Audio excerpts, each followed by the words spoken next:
ಅಗ್ನಿ ಸ್ತಂಭವೇ ಅಗ್ನಿ ಸ್ತಂಭವೇ ಓಂ ಅಗ್ನಿ ಸ್ತಂಭವೇ ಓಂ ಅಗ್ನಿ ಸ್ತಂಭವೇ ಅಗ್ನಿ ಸ್ತಂಭವೇ ಓಂ ಅಗ್ನಿ ಸ್ತಂಭವೇ ಓಂ ಅಗ್ನಿ ಸ್ತಂಭವೇ ಓಂ ಅಗ್ನಿ ಸ್ತಂಭವೇ ಪ್ರಕಟಣೆ ಗ್ರಂಥ 8ನೇ ಅಧ್ಯಾಯ 1ನೇ ವಾಕ್ಯ.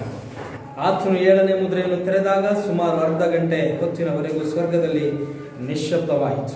வெளிப்பட்ட விசேஷம் 8ஆம் அதிகாரம் 1ஆம் வசனம். அவர் 7ஆம் முத்திரையை உடைத்தபோது பரலோகத்தில் ஏறக்குறைய அரை மணி நேரம் அளவும் அமைதல் உண்டாயிற்று. ಹಾಗೆ ಪ್ರಕಟಣೆ 10ನೇ ಅಧ್ಯಾಯ 6 ಮತ್ತು 7ನೇ ವಾಕ್ಯ. ಸ್ವರ್ಗವನ್ನು ಅದರಲ್ಲಿರುವವುಗಳನ್ನು, ಭೂಮಿಯನ್ನು ಅದರಲ್ಲಿರುವವುಗಳನ್ನು, ಸಮುದ್ರವನ್ನು ಅದರಲ್ಲಿರುವವುಗಳನ್ನು ಸೃಷ್ಟಿಸಿ ಎಂದೆಂದಿಗೂ ಜೀವಿಸುವ ಆತನ ಮೇಲೆ ಆಣೆ ಇಟ್ಟು ಇನ್ನೂ ಸಮಯವಿರುವುದಿಲ್ಲ ಎಂತಲೂ 7ನೆಯ ದೂತನು ಶಬ್ದ ಮಾಡುವ ದಿನಗಳಲ್ಲಿ, ಅಂದರೆ ಅವನು ತುತ್ತೂರಿಯನ್ನು ಊದುವುದಕ್ಕೆ ಪ್ರಾರಂಭಿಸುವಾಗ ದೇವರ ರಹಸ್ಯವನ್ನು ತನ್ನ ಸೇವಕರಾದ ಪ್ರವಾದಿಗಳಿಗೆ ತಿಳಿಸಿದ ಪ್ರಕಾರ ಸಮಾಪ್ತಿಯಾಗತಕ್ಕದ್ದು ಎಂತಲೂ ಹೇಳಿದನು. வெளிப்படுத்தின விசேஷம் 5 மற்றும் 6 மற்றும் 7. இனி காலம் செல்லாது, ஆனாலும் தேவன் தம்முடைய ஊழியக்காரராகிய தீர்க்கதரிசிகளுக்கு சுவிசேஷமாய் அறிவித்தபடி 7ஆம் தூதனுடைய சத்தத்தின் நாட்களிலே அவன் எக்காலம் ஊதப் போகிற போது தேவ ரகசியம் நிறைவேறும் என்று வானத்தையும் அதில் உள்ளவைகளையும், பூமியையும் அதில் உள்ளவைகளையும், சமுத்திரத்தையும் அதில் உள்ளவைகளையும் சிருஷ்டித்தவரும் சதா காலங்களிலும் உயிரோடு இருக்கிறவர் மேல் ஆணையிட்டு சொன்னார். ಕರ್ತನ ವಾಕ್ಯವನ್ನು ಆಶೀರ್ವದಿಸಲಿ. கர்த்தர் இந்த வசனங்களை ஆசீர்வதிப்பார். ನಾವು ಕುಳಿತುಕೊಳ್ಳೋಣ. நாம் உட்காரோம். ಹಲ್ಲೆಲೂಯಾ, ஹல்லேலூயா. ಕಳೆದ ವಾರದಲ್ಲಿ ದಾನಿಯೇಲನ ವಿಚಾರಕ್ಕೆ ಬಂದು ನಾವು ಅಲ್ಲಿ ನಿಲ್ಲಿಸಿದ್ದೇವೆ. கடந்த வாரத்திலே தானியேலுடைய புத்தகத்திலே சில பகுதியை தியானித்து நிறுத்தினோம். ಆಮೆನ್. ದಾನಿಯೇಲನು ಅವನು ಕನಸಿನ ಅರ್ಥವನ್ನ ಹೇಳುವುದನ್ನ ನಾವು ನೋಡಿ ಅಲ್ಲಿಂದ ಅಲ್ಲಿಗೆ ನಾವು ನಿಲ್ಲಿಸಿದ್ದೇವೆ ಅನ್ನೋದು ನಾವು ನೋಡ್ತೇವೆ. தானியேல் புத்தகத்திலே அவருடைய கனவினுடைய சொப்பனத்தினுடைய அர்த்தத்தை சொல்லுவதற்கு தியானித்து அங்கே நிறுத்தினோம். ನೆಬೂಕದ್ನೆಚ್ಚರನು ಒಂದು ಕನಸನ್ನ ಕಂಡ. ராஜாவாகிய நேபுகாத்நேச்சர் ஒரு கனவை சொப்பனத்தை கண்டித்தார். ಆದರೆ ಅದು ಅವನಿಗೆ ಅರ್ಥ ಆಗಲಿಲ್ಲ. அதனுடைய அர்த்தம் என்னவென்று அவனுக்கு தெரியாமல் இருந்தது. ಆ ಸಮಯದಲ್ಲಿ ಜ್ಞಾನಿಗಳನ್ನ, ಶಾಸ್ತ್ರಿಗಳನ್ನ, ಆಮೇಲೆ ಈ ದೊಡ್ಡ ದೊಡ್ಡ ನಾಯಕಗಳನ್ನೆಲ್ಲ ಅವನು ಕರೆಸ್ತಾನೆ. அந்த நேரத்திலே அவன் சோசியர்களையும் சாஸ்திரிகளையும் ஞானிகளையும் அழைத்து அதனுடைய அர்த்தத்தை கேட்கும்படி அழைத்தான். ಅರ್ಥವನ್ನ ಕೇಳಿದಾಗ ಅವರಿಗೆ ಅದರ ಅರ್ಥವನ್ನ ವಿವರಿಸಲಿಕ್ಕೆ ಆಗಲಿಲ್ಲ. அந்த பாபிலோனிய சாஸ்திரிகளும் மற்றும் ஞானிகளும் சோசியக்காரர்களுக்கும் அந்த சொப்பனத்தினுடைய ಅರ್ಥத்தை ವಿಲಕ ಆಗವಿಲ್ಲ. ಆ ಸಮಯದಲ್ಲಿ ರಾಜನು ಒಂದು ರಾಜಾಜ್ಞೆಯನ್ನು ಹೊರಡಿಸ್ತಾನೆ. ಇದರ ಅರ್ಥವನ್ನ ಹೇಳಲಿಲ್ಲವಾದ ಕಾರಣ ಎಲ್ಲರನ್ನು ಕೊಲೆ ಮಾಡಬೇಕೆಂಬುದಾಗಿ ಹೇಳಿ. அப்பொழுது ராஜா ஒரு கட்டளை இடுகிறார். இந்த சொப்பனத்தின் அர்த்தத்தை சொல்லாவிட்டால் இந்த ஊரில் இருக்கிற எல்லா சாஸ்திரிகளையும் ஞானிகளையும் ಕೊಲೆ ಸೇವೆಯನ್ನು ಎಂದು ಕಟ್ಟಳೆ ಇಡುகிறார். ಆದರೆ ಜ್ಞಾನಿಗಳ ಲೆಕ್ಕದಲ್ಲಿ ಯಾರಿದ್ದಾರೆ, ದಾನಿಯೇಲನು ಕೂಡ ಇರೋದನ್ನು ನಾವು ಗಮನಿಸಬಹುದು. அந்த ஞானிகளுடைய கணக்கிலேயே நம்முடைய தானியேலும் மற்றும் அவருடைய ಸಹೋದರர்களும் அங்கே இருக்கிறதை ಕಾಣ್கிறோம். ಆಮೆನ್. ಸರಿ, ಅಲ್ಲಿ ನೋಡುವಾಗ ದಾನಿಯೇಲನು ಆರಿಯೋಕ್ ಎಂಬಂತ ಒಬ್ಬ ವ್ಯಕ್ತಿ ಹತ್ರ, ಅವನನ್ನು ನೋಡಿಕೊಳ್ಳುವಂತ ಒಬ್ಬ ವ್ಯಕ್ತಿ ಹತ್ರ ಹೇಳ್ತಾನೆ, ನಮಗೆ ಸ್ವಲ್ಪ ಸಮಯವನ್ನ ಕೊಡಿ ಎಂಬುದಾಗಿ ಕೇಳ್ಕೊಳ್ತಾನೆ. அங்கே பாபிலோனின் ராஜாவின் காரிய விசாரணைக்காரனாகிய ஆரியோக் என்பவன் வந்து தானியேலிடத்தில் கேட்டபோது, தானியேல் எனக்கு கொஞ்சம் நேரத்தை கொடு, அதை குறித்து நான் உங்களுக்கு சொல்கிறேன் என்று சொல்கிறார். ಸಮಯದಲ್ಲಿ ರಾಜನ ಹತ್ರ ಆ ಒಂದು ಪರ್ಮಿಷನ್ ಅನ್ನ, ಸಮಯವನ್ನ ತೆಗೆದುಕೊಂಡು ಬರಲಾಯಿತು. அப்பொழுது அந்த காரிய விசாரணைக்காரன் ராஜாவிடத்திலே நேரத்தை பெற்றுக்கொண்டு வந்தான். ಆಮೇಲೆ ಅದರ ನಂತರವಾಗಿ ಶಾದ್ರಾಕ್, ಮೆಷಕ್, ಅಬೇದ್ನೆಗೋ ಮತ್ತು ದಾನಿಯೇಲನು ಎಲ್ಲರೂ 4 ಜನ ಸೇರಿ ಅವರು ಪ್ರಾರ್ಥನೆ ಮಾಡಲಿಕ್ಕೆ ಆರಂಭ ಮಾಡ್ತಾರೆ. அப்பொழுது சாத்ராக், மேஷாக், அபேத்நேகோ மற்றும் தானியேல் 4 பேரும் சேர்ந்து ಜೆಬಿಕೆ தொடங்குகிறார்கள். ಕರ್ತನು ದರ್ಶನದ ಮೂಲಕವಾಗಿ ಆ ನೆಬೂಕದ್ನೆಚ್ಚರನಿಗೆ ಯಾವ ಕನಸನ್ನ ದೇವರು ತೋರಿಸಿದನೋ ಅದೇ ಕನಸನ್ನ ದಾನಿಯೇಲನಿಗೆ ತೋರಿಸುವುದಾಗಿ ನಾವು ನೋಡ್ತೇವೆ. கர்த்தர் தானியேலுக்கு அந்த சொப்பனத்தின் அர்த்தத்தை ஞான திருஷ்டியின் மூலமாக அவருக்கு வெளிப்படுத்தினார். ಬರೀ ಕನಸನ್ನು ಮಾತ್ರವೇ ಅಲ್ಲ, ಅದರ ಅರ್ಥವನ್ನು ಕೂಡ, ಅರ್ಥ ವಿವರಣೆಯನ್ನು ಕೂಡ ಅಲ್ಲಿ ಕೊಡುವುದನ್ನು ನೋಡ್ತೇವೆ. வெறும் அது சொப்பனம் மட்டும் அல்லாமல் அந்த சொப்பனத்தினுடைய அர்த்தத்தையும் அதனுடைய எல்லா காரியங்களையும் ದೇವರ ದಾನಿಯೇಲನಿಗೆ வெளிப்படுத்தியிருந்தார். ಹಲ್ಲೆಲೂಯಾ. ಹಲ್ಲೆಲೂಯಾ. ಹಾಗಾದ್ರೆ ಅಲ್ಲಿವರೆಗೆ ನಾವು ನಿಲ್ಲಿಸಿದ್ದೇವೆ ಅಂತ ಅಂದ್ಕೊಳ್ತೇನೆ. அது வரைக்கும் அந்த நாளில் கடந்த வாரத்திலே நாம் நிறுத்தியிருந்தோம். ಇವಾಗ ಅದರ ಮುಂದಿನ ಭಾಗವಾಗಿ ನಾವು ನೋಡಿಕೊಳ್ಳೋಣ. இன்னும் ಅದಕ್ಕೆ ಮುಂಭಾಗ நாம் கடந்து செல்வோம். ಆಮೆನ್. ಆಮೆನ್. ನಾವು ಯಾವ ಸಂದೇಶವನ್ನ ಮಾತನಾಡ್ತಾ ಇದ್ದೀವಿ ಅಂತ ಗೊತ್ತಿದೆಯಾ? நாம் எந்த செய்தியை தியானித்துக் கொண்டிருக்கிறோம், தலைப்பிலே தியானித்துக் கொண்டு அறிவீர்களா? 7 thunders, 7 thunders revealed. 7 இடிகள் ಪ್ರಕಟಿಸಲ್ಪಟ್ಟಿದೆ, வெளிப்படுத்தப்பட்டிருக்கிறது. ಆಮೆನ್. 7 ಗುಡುಗಳು ಪ್ರಕಟಿಸಲ್ಪಟ್ಟಿದೆ ಅನ್ನುವಂತಹ ವಿಷಯವನ್ನ ನಾವು ನೋಡ್ಕೊಳ್ತಾ ಇದ್ದೇವೆ. 7 ಇಡಿಗಳು வெளிப்பட்டிருக்கிறது என்பதை குறித்து நாம் தியானித்துக் கொண்டு வருகிறோம். ಇದೆಲ್ಲ ನಾವು ಉದಾಹರಣೆಯಾಗಿ ನಾವು ತೆಗೆದುಕೊಂಡಿದ್ದೇವೆ. ದಾನಿಯೇಲನ ವಿಚಾರವಾಗಲಿ ಮತ್ತು ಇನ್ನು ಕೆಲವೊಂದು ಮುಂದೆ 2 ವಿಚಾರಗಳನ್ನು ನಾನು ಹೇಳ್ತೇನೆ. ಅವೆಲ್ಲವೂ ಕೂಡ ನಾವು ಉದಾಹರಣೆಯಾಗಿ ನಾವು ತೆಗೆದುಕೊಳ್ತಾ ಇದ್ದೇವೆ. இந்த தானியேலின் பாகத்தில் இருக்கிற இந்த சொப்பனத்தின் காரியங்களாம் அதுக்கு ஒரு எடுத்துக்காட்டாக நாம் உங்களுக்கு எடுத்து காட்டுகிறோம். ಹಲ್ಲೆಲೂಯಾ. ಹಲ್ಲೆಲೂಯಾ. ಅವೆಲ್ಲವೂ ಕೂಡ ಅದಕ್ಕೆ ಏನಾಗಿದೆ ಅಂತ ಹೇಳಿದ್ರೆ ಮ್ಯಾಚಿಂಗ್ ಆಗಿದೆ. இந்த காரியங்களெல்லாம் அந்த 7 ஈடின் வெளிப்பாடுகளிலே மறைபொருளா இருக்கிறது. ಸರಿ, ಈ ಸಮಯದಲ್ಲಿ ದಾನಿಯೇಲ ಪುಸ್ತಕಕ್ಕೆ ಹಿಂದಕ್ಕೆ ತಿರುಗಿಸೋಣ. இப்பொழுது தானியேல் புத்தகத்துக்கு நாம் கடந்து செல்வோம். 2ನೇ ಅಧ್ಯಾಯ 17ನೇ ವಾಕ್ಯವನ್ನ ತೆಗೆದುಕೊಳ್ಳಿರಿ. 2வது அதிகாரம் 17வது வசனத்தை நாம் எடுத்துக்கொண்டு, பின்பு தானியேல் தன் வீட்டுக்கு போய் தானும் தன் தோழரும் பாபிலோனின் மற்ற ஞானிகளோடு கூட அழியாதபடிக்கு இந்த மறைபொருளை குறித்து பரலோகத்தின் தேவனை நோக்கி இரக்கம் கேட்கிறதற்காக அனனியா, மீஷாவேல், அசிரியா என்னும் தன்னுடைய தோழருக்கு இந்த காரியத்தை அறிவித்தான். ಇಲ್ಲಿ ನಾವು ನೋಡುವಾಗ 3 ಜನರೊಂದಿಗೆ ಅವನು ದೇವರನ್ನ ಪ್ರಾರ್ಥನೆಯನ್ನು ಮಾಡಲಿಕ್ಕೆ ಹೋಗ್ತಾ ಇದ್ದಾನೆ. நாம் பார்க்கும்போது தன்னுடைய சகோதரனாகிய 3 சகோதரர்களை கூட்டிக் கொண்டு அவன் ஜெபிக்க கடந்து செல்கிறான். ಅವರ ಹೆಸರುಗಳೇನು? அவருடைய பெயர் அனனியா, மீஷாவேல், அசரியா என்னும் இந்த 3 பேரும் சாத்ராக், மேஷக், அபேத்நேகோ என்பவர்களாவர். என்ன ಇವರ ಹೆಸರು? ಅನನ್ಯ, ಮಿಶಾಯೇಲ್ ಮತ್ತು ಅಜರ್ಯ. ಅವರು ಬ್ಯಾಬಿಲೋನ್ ನಲ್ಲಿ ಅವರಿಗೆ ಇಡಲ್ಪಟ್ಟಂತ ಹೆಸರು ಏನು? ಅದು ನಮ್ಗೆ ಎಲ್ಲರಿಗೂ ಕೂಡ ಜ್ಞಾಪಕದಲ್ಲಿದೆ ಅಲ್ವಾ? ಶಾದ್ರಾಕ್, ಮೇಷಕ್, ಅಬೇದ್ನೆಗೋ. ಸರಿ, ಈಗ ಈ ಶಾದ್ರಾಕ್, ಮೇಷಕ್, ಅಬೇದ್ನೆಗೋ ಇಲ್ಲ ಹನನ್ಯ, ಮಿಶಾಯೇಲ್, ಅಜರ್ಯ ಇವರೊಂದಿಗೆ ದಾನಿಯೇಲನು ಪ್ರಾರ್ಥನೆಯನ್ನು ಮಾಡುವುದನ್ನು ನೋಡ್ತೇವೆ. ಆ ಸಮಯದಲ್ಲಿ ಅವನಿಗೆ ರಾತ್ರಿಯಲ್ಲಿ ಆ ಒಂದು ಕನಸಿನ ಅರ್ಥ ಪ್ರಕಟಿಸಲ್ಪಟ್ಟಿತು ಎಂಬುದಾಗಿ ನಾವು ಗಮನಿಸಬಹುದು. அந்த நேரத்திலே அந்த ஒரு ராத்திரி வேளையிலே அந்த கனவுடைய அர்த்தம் அவனுக்கு வெளிப்படுத்தப்பட்டது. ಒಂದು ವೇಳೆ ಅದರ ಅರ್ಥ ತಿಳಿಸಲ್ಪಡದೆ ಹೋದ್ರೆ ಅವರೊಂದಿಗೆ ಇವರು ಕೂಡ ಏನಾಗಬೇಕು? ಸಾಯಬೇಕು. ஒரு கால் அந்த சொப்பனத்தின் மறைபொருள் அவனுக்கு வெளிப்படுத்தாமல் போயிருந்தால் இவர்களும் அந்த பாபிலோனின் ஞானிகளோடு மரிக்க வேண்டியதாக இருந்திருக்கும். ಯಾಕಂದ್ರೆ ಕಟ್ಟಳೆ ಆಲ್ರೆಡಿ ಏನಾಗಿದೆ? ಹೊರಟಿದೆ. ஏனென்றால் ராஜாவின் கட்டளை அமிதமாக பிறப்பிக்கப்பட்டிருந்தது. ಆಮೆನ್. ಗಮನಿಸ್ರಿ, ನಮ್ಗೆ ಯಾಕೆ ಈ 7 ಗುಡುಗಳ ವಿಷಯ ಇದನ್ನ ತಿಳಿಯುವಂತ ಅವಶ್ಯಕತೆ ನಮ್ಗೆ ಏನಿದೆ ಅಂತ ಹೇಳಿ ನಾವು ಅಂದುಕೊಳ್ಳೋದಾದ್ರೆ, நமக்கு எதுக்கு 7 இடிகளுடைய வெளிப்பாடு என்பதை குறித்து புரிந்து கொள்வது எதற்கு என்று நாம் ஒருவேளை எண்ணலாம். ಇದರಿಂದ ನಮಗೇನು ಪ್ರಯೋಜನ ಎಂಬುದಾಗಿ ನಾವು ಅಂದುಕೊಳ್ಳಬಹುದು. இதனால நமக்கு என்ன பிரதிபலನ இருக்கிறது ಎನ್ನலாம். ಹಲ್ಲೆಲೂಯಾ. ಹಲ್ಲೆಲೂಯಾ. ಆದ್ರೆ ಅನೇಕರು ಹೇಳ್ತಾರೆ ಇದನ್ನ ತಿಳಿಯುವಂತ ನಮಗೆ ಅವಶ್ಯವಿಲ್ಲ ಎಂಬುದನ್ನು ಕೂಡ ಹೇಳುವುದುಂಟು. சிலர் சொல்லுவார்கள் அது குறித்தெல்லாம் தெரிஞ்சுக்கணும்னு அவசியம் இல்லை என்று. ಪ್ರಕಟಣೆ ಗ್ರಂಥವನ್ನ ತಿಳಿಯುವಂತ ಅವಶ್ಯಕತೆ ನಮಗಿಲ್ಲ, ಅದೆಲ್ಲ ಓದ್ಬಿಟ್ಟು ತಲೆ ಕೆಡಿಸಿಕೊಳ್ಳುವಂತ ಅವಶ್ಯ ನಮಗಿಲ್ಲ ಎಂಬುದಾಗಿ ಹೇಳ್ತಾರೆ ಕೆಲವರು. ವಿಶೇಷತೆ ಕುರಿತ வெளிப்பாடு நாம் தெரிந்து கொள்ள வேண்டும் என்ற அவசியம் இல்லை. அதெல்லாம் படிச்சு நம்ம ஏன் தலை கெடுத்துக்கணும் என்று அநேகர்கள் நினைக்கிறார்கள். ಬೈಬಲ್ ಓದಿ ಪ್ರಾರ್ಥನೆ ಮಾಡಿ ನಾವು ಇದ್ರೆ ಸಾಕು, ನಾವು ಪರಲೋಕಕ್ಕೆ ಹೋಗ್ಬಿಡ್ತೀವಿ ಅಂತ ಅಂದ್ಕೊಂಡಿದ್ದಾರೆ. பைபிள் படிச்சு ஜெபம் பண்ண இருந்தா போதும் நம்ம பரலோகத்துக்கு போய்டுவோம் அநேகர்கள் நினைக்கிறார்கள். ಹಲ್ಲೆಲೂಯಾ. ಇದೇ ರೀತಿ ಸಂಸ್ಥೆ ಜನರು ಹೀಗೆ ಇದ್ದಾರೆ. ಸ್ಥಾಪನ ಸಭೆಗಳು ಅಭಿಧமாக ಅಷ್ಟೇ ಅಲ್ಲ, ನಮ್ಮ ಮೆಸೇಜ್ ನಲ್ಲಿ ಇರುವವರು ಕೂಡ ಕೆಲವರು ಇದೇ ರೀತಿಯಾಗಿರುವುದನ್ನು ಗಮನಿಸಬಹುದು. செய்தியிலும் கூட சிலர் அபிதமாக எண்ணுகிறார்கள். ಆಮೆನ್. ಸರಿ, ಇದನ್ನೆಲ್ಲ ತಲೆ ಕೆಡಿಸ್ಕೊಳ್ಳೋದು ಯಾಕೆ ಎಂಬುದಾಗಿ ಅಂದ್ಕೊಂಡಿದ್ದಾರೆ. இதெல்லாம் ஏன் நம்ம தெரிந்து கொள்ள வேண்டும் என்று தலை ಕೆತ್ತಿಕೊಳ್ಳೋದು நினைக்கிறார்கள். ಹಲ್ಲೆಲೂಯಾ. ಹಲ್ಲೆಲೂಯಾ. ದೇವರು ಒಬ್ಬ ಪ್ರವಾದಿಯನ್ನು ಕಳಿಸಿದ. ದೇವರು ஒரு தீர்க்கதரிசி அனுப்பியிருக்கிறார். ಪ್ರಕಟಣೆಯನ್ನ ಕೊಟ್ಟ, வெளிப்படுத்தலை வெளிப்படுத்தியிருக்கிறார். ನಾವು ಯೇಸು ಕ್ರಿಸ್ತನ ಹೆಸರಿನಲ್ಲಿ ದೀಕ್ಷಾಸ್ನಾನ ತೆಗೆದುಕೊಂಡಿದ್ದೇವೆ. ಯೇಸು ಕ್ರಿಸ್ತನ ನಾಮದಲ್ಲಿ ಜ್ಞಾನಸ್ನಾನ ಪಡೆದುಕೊಂಡಿದ್ದೇವೆ. ನಾವು ಸಂದೇಶದಲ್ಲಿದ್ದೇವೆ, ನಾವು செய்தியிலே இருக்கிறோம். ಮೆಸೇಜ್ ಆಫ್ ದಿ ಅವರ್ ಅಲ್ಲಿ ಜೀವಿಸ್ತಾ ಇದ್ದೇವೆ. ನಮ್ಮ நேரத்தில் செய்தியிலே வாழ்ந்து கொண்டிருக்கிறோம். ಸಂಸ್ಥೆಯನ್ನು ಬಿಟ್ಟು ಹೊರಗೆ ಬಂದಿದ್ದೇವೆ, ஸ்தாபனத்தை விட்டு வெளியே வந்து விட்டோம். ಅದು ಸಾಕಲ್ವಾ? இதே போதும் இல்லையா? ಎಂಬುದಾಗಿ ಹೇಳಿ ಅನೇಕರು ಹೇಳ್ತಾ ಇದ್ದಾರೆ. இவ்விதமாக அநேகர் நினைத்துக்கொண்டு பேசிக்கொண்டு இருக்கிறார்கள். ಆದ್ರಿಂದ ಒಳಗಡೆ ಅವರು ಹೋಗ್ತಾ ಇಲ್ಲ. அவர்கள் இந்த 7 இடிகளின் மறைபொருளுக்குள்ளே அவர்களால் வர முடியவில்லை. அல்லேலூயா. ನಾವು ಆತನಿಗೆ ಪ್ರಿಯರಾದ ಜನರಾಗಿದ್ದೇವೆ.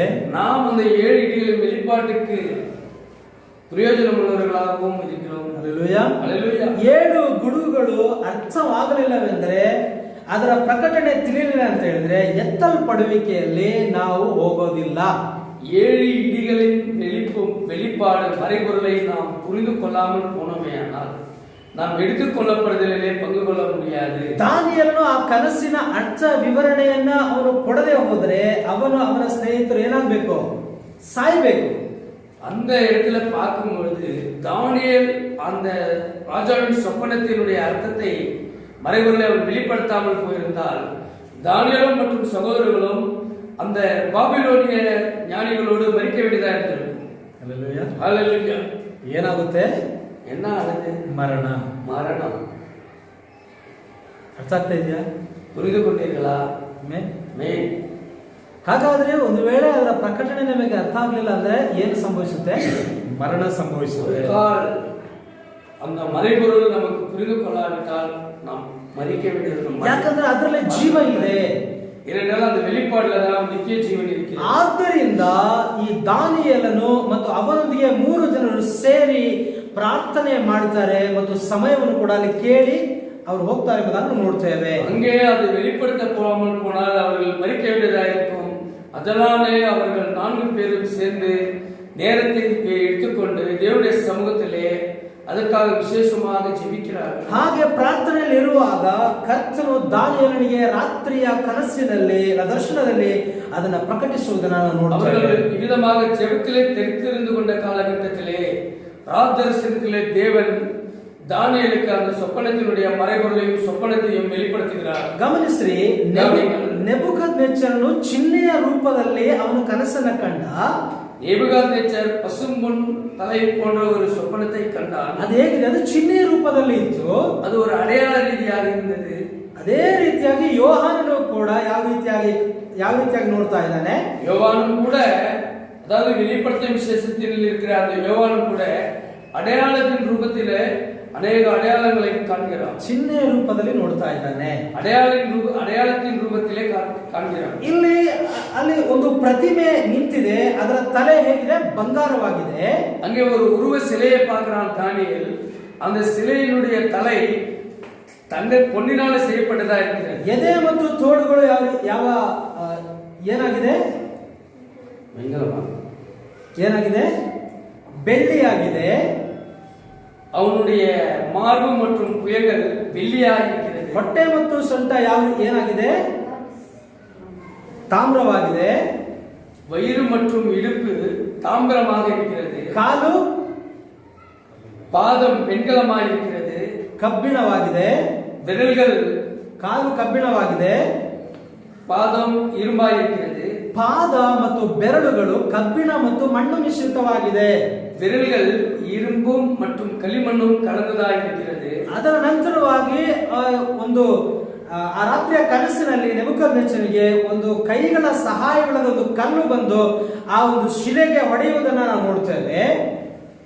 கைகளினாலே செய்யப்படாத ஒரு கல் பெயர்ந்து வந்து அந்த சிலையை உடைத்து போடுகிறதை அவன் அந்த சொப்பனத்திலே பார்க்கிறான். ಆ ಪ್ರತಿಮೆ ಧೂಳಾಗಿ ಹೋಗುವುದನ್ನು ಕೂಡ ಅವನು ನೋಡ್ತಾನೆ. அந்த பொற்சிலை தொகுடு பொடியாக போகிறதை அந்த கனவிலே தானியேல் காண்கிறான். ಆ ಚಿಕ್ಕ ಕಲ್ಲಾಗಿದ್ದು ಅದು ದೊಡ್ಡ ಪರ್ವತವಾಗಿ ಭೂಮಿಯೆಲ್ಲ ಹರಡಿಕೊಂಡಿತು ಎಂಬುದಾಗಿ ಕೂಡ ನಾವು ನೋಡ್ತೇವೆ. அந்த சிலையை உடைத்த அந்த கல், அந்த சிறிய கல், அந்த சிலை உடைக்கப்பட்ட பிறகு ಅದು மிகவும் பெரிதாಗಿ ಭೂಮಿಯೆல்லாம் ನಿರಪಿನದು. ಹಾಗಾದ್ರೆ ಈ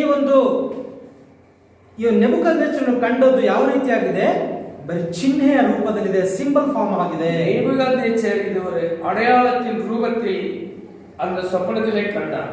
ಆಮೆನ್. ಆಮೆನ್. ಇದಕ್ಕೆ ಏನಂತ ಅರ್ಥ ಆಗಲಿಲ್ಲ.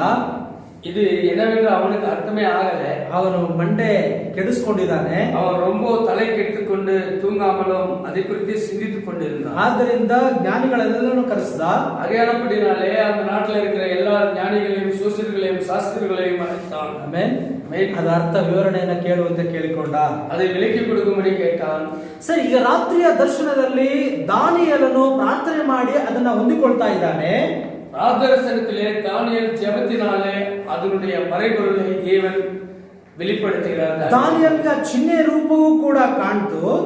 தானியேலுக்கும் அந்த பொற்சிலை ரூபத்திலே காணப்பட்டது. ನಂತರ ಅದರ ಅರ್ಥವೂ ಪ್ರಕಟಿಸಲ್ಪಟ್ಟಿತು. அது மட்டுமின்றி அதனுடைய அர்த்தமும் அவனுக்கு வெளிப்பட்டது. ಆಮೆನ್.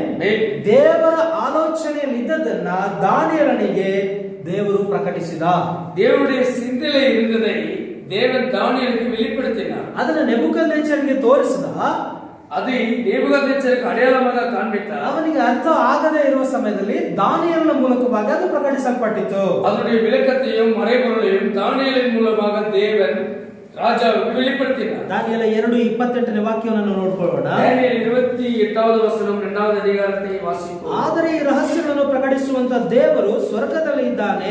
ಆತನು ದಿವಸಗಳ ಅಂತ್ಯದಲ್ಲಿ ಸಂಭವಿಸುವಂತವುಗಳನ್ನು ಅರಸನಾದ ನೆಬೂಕದ್ನೆಚ್ಚರನಿಗೆ ತಿಳಿಯಪಡಿಸುತ್ತಾನೆ. ನಿನ್ನ ಕನಸು, ನಿನ್ನ ಹಾಸಿಗೆಯಲ್ಲಿ ಬಂದ ನಿನ್ನ ತಲೆಯ ದರ್ಶನಗಳು ಇವೇ ಆಗಿವೆ. தானியேல் 28வது வசனம் 2வது அதிகாரம். மறைபொருளை வெளிப்படுத்துகிற பரலோகத்தில் இருக்கிற தேவன் கடைசி நாட்களில் சம்பவிக்கிறதை ராஜாவாகிய நேபுகாத்நேச்சருக்கு தெரிவித்திருக்கிறார். உம்முடைய சொப்பனமும் உமது படுக்கையின் மேல் உம்முடைய தலையில் உண்டான தரிசனங்களும் என்னவென்றால், ராஜாவே, உம்முடைய படுக்கையின் மேல் நீர் படுத்திருக்கையில் இனிமேல் சம்பவிக்க போகிறது என்கிற நினைவுகள் உமக்குள் எழுப்பிற்று.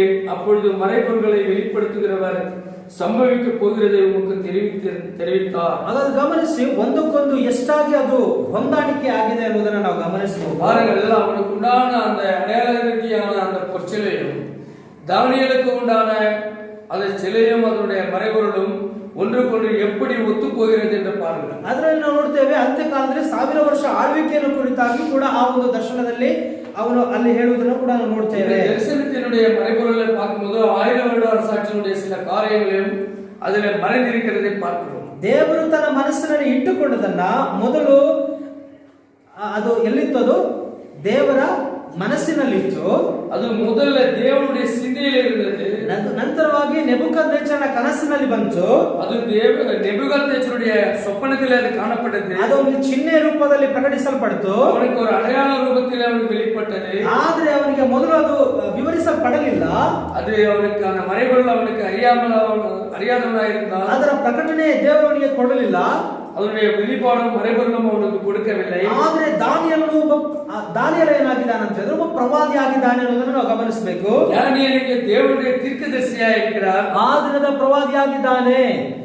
தானியேலாகிய தீர்க்கதரிசி அந்நாளுக்குரிய தேவனுடைய தீர்க்கதரிசியாக இருக்கிறார். ಬಾಬಿಲೋನಲ್ಲಿ ಅವನು ವಾಸವಾಗಿದ್ದಾನೆ. அவன் பாபிலோனிலே வாழ்ந்து கொண்டிருக்கிறான். ಹಲ್ಲೆಲೂಯಾ. ஹல்லேலூயா. ದಾನಿಯೇಲನು ಮಾತ್ರವೇ ಅದನ್ನ ಪ್ರಕಟಿಸಲು ಸಾಧ್ಯ. தானியேலால் மட்டுமே அந்த சொப்பனத்தின் ಅರ್ಥத்தை வெளிப்படுத்த முடியும். ಹೇಗೆ? ಅವನು ಒಬ್ಬ ಪ್ರವಾದಿ ಆಗಿರುವುದರಿಂದ. ஏன்? ಅವನು ஒரு தீர்க்கதரிசியாக இருக்கிறதுனால. ಯಾಕಂದ್ರೆ ದೇವರು ತನ್ನ ಕಾರ್ಯವನ್ನ ಯಾವತ್ತೂ ಕೂಡ ಬದಲಾಯಿಸೋದಿಲ್ಲ. தேவன் தம்முடைய திட்டத்தை எப்பொழுதும் மாற்றிக்கொள்ள மாட்டார். ಹಲ್ಲೆಲೂಯಾ. ஹல்லேலூயா. ಒಂದು ವೇಳೆ ಆತನು ಬದಲಾಯಿಸೋದಾದ್ರೆ ಆತನು ಏನಾಗಲಿಕ್ಕೆ ಸಾಧ್ಯ ಇಲ್ಲ.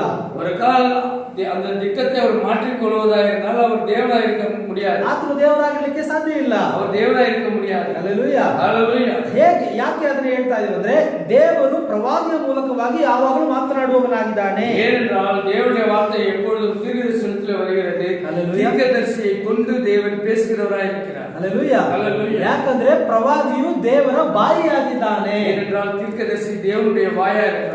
ಅದರಿಂದ ದಾನಿಯೇಲನಿಗೆ ಆ ಕನಸನ್ನ ಮತ್ತು ಅದರ ಅರ್ಥ ವಿವರಣೆಯನ್ನ ದೇವರು ಕೊಡುವುದನ್ನು ನೋಡ್ತೇವೆ.